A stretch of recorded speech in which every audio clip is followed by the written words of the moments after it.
Are you trying to save for an upcoming banner? Then this is the right video for you. Welcome back to Cocky Gachas, and in this video, we're going to touch on something that is very relevant to saving up for upcoming banners.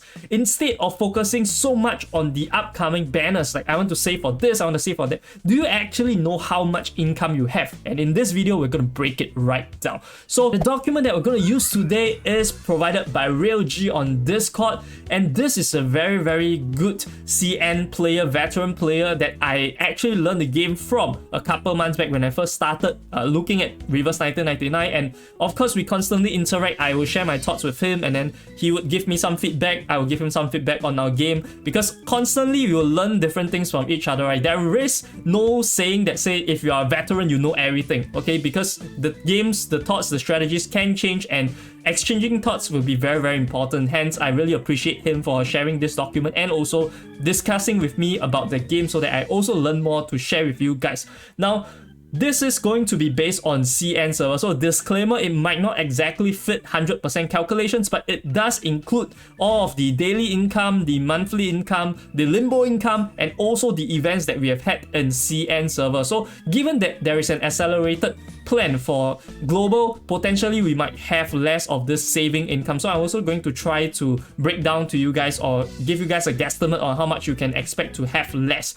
Okay, so first we are going to talk about definitely the banners, because if you don't know what the banners are, how can you potentially save for it? And when we look at the banner history, you're going to already notice very massive differences when it comes to ours and theirs, the CN server. Is because ours is accelerated, and just judging from this, right, Sotheby plus A-Knight was separate banners, but for ours came together. Melanie is going to be released in 8 days time, version 1.1 coming very soon. However, Doggo banner is actually in 22 days as they've stated. So the fact that this coming in 22 days, here the gap was 1.5 weeks, if I'm not, or rather 2.5 weeks, but in our situation, 2 weeks between the banners. So everything's accelerated, and this is our first 2 upcoming banners, the Doggo banner as well as the Millennia banner. So for these 2 banners itself, right, I wouldn't say that they are not good to save for. I'm just going to briefly run through them. Single target DPS Beast Afflectors going to be useful for upcoming limbos after the plant and the stars have their fun,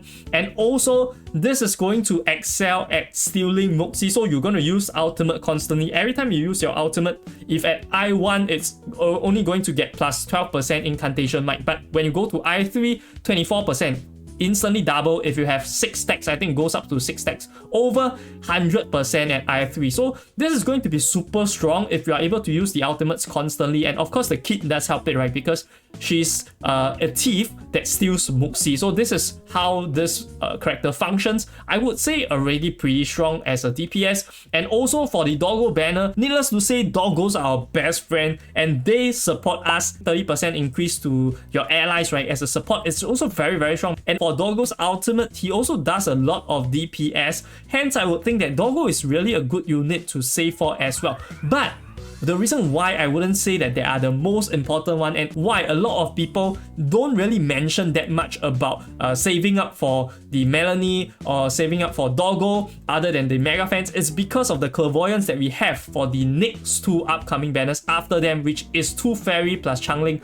Arguably, both are meta defining. 2 Fairy, crazy healer, and on top of that, 1 skill instantly debuff the enemy from a critical and make it much easier to land crits, which means that all of your mega crit users, Leah as well as regulars, are going to love her, but non-crit users can also look to crit very often with her, which makes her T0 very strong. And of course we have the Changling banner that is arguably also meta defining because of the fact that she brings alive the poison team, right? Sotheby from a useless, okay, I wouldn't say useless unit, but underrated unit, go on to become one of the members of this glorious team in the poison team, whereby Changling excels at dealing damage on poisoned units and also brings about a lot of poison stacks. So with Sotheby, commonly also with Beacon, very strong reality damage team. So these are so strong that it makes the Doggo banner as well as the Melania banner pale in comparison. So a lot of people are saving for this, so we are going to take a look at how many pulls you can potentially get when we have these two banners, right? When 1.2 actually releases. And going into the income, right? We're going to break down the income with 1.2 in mind, which is roughly 2 months from now. This is our basic renewable income that Rail has actually documented. For a monthly currency-wise, we're going to get roughly 35 pulls. You can see it includes also limbo full clears. If you cannot full clear limbo, minus the income from here and then calculate yourself. And also, you're going to have 2 months, right? So times 2 of that is 70 pulls. So as a start, we're going to get 70 pulls. And then other renewable income comes from the free one. So this is negligible. You only get 2 pulls, but of course, you try to add it for yourself for the free ones.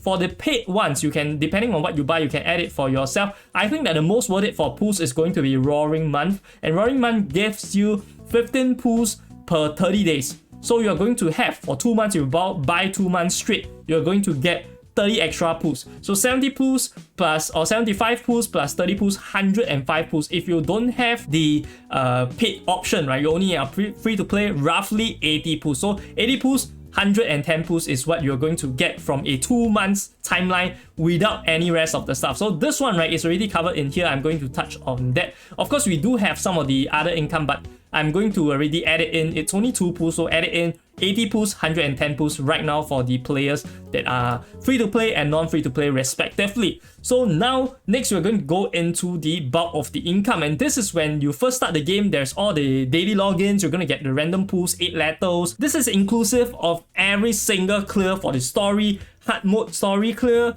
the trails clear, the tutorial, advanced tutorial clear, every single clear, right? After class exercise, you can see everything included over here. You're going to get 55 Unilog pulls, and also you're going to get 160 pulls in the clear drops as well. So in total, here you can total up to around 215 pulls, and also considering the fact that we already have 80 pulls and 120 pulls respectively, it comes out to roughly 300 pulls, at least 300 pulls for everyone.